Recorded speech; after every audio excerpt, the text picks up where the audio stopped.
One of the most shocking developments in the Orlando massacre investigation to many people is the fact that the FBI had investigated the shooter on multiple occasions. We caught up with a former FBI agent this afternoon for insight into how Omar Mateen was able to slip through the cracks. That continues our top story team coverage at 5.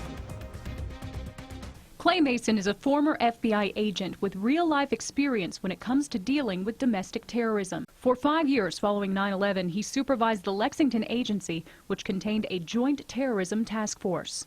Anything that came in to the area that could have any kind of terrorism connection, I supervised the investigation process. Having interviewed potential terrorists firsthand, Mason says he's hesitant to refer to Omar Mateen as a lone wolf. I would prefer the title solitary terrorist because I think that gives wolves a bad name.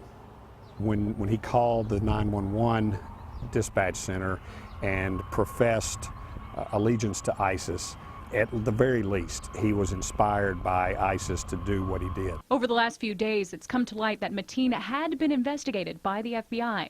Either he was very good at concealing his true intent, or he was radicalized subsequent to the last time the FBI looked at him. Mason made reference to FBI Director James Comey's statement that trying to find potential terrorists is a nationwide haystack search for needles. There are so many people that have so many agendas, and there are so few investigative resources that it's very difficult.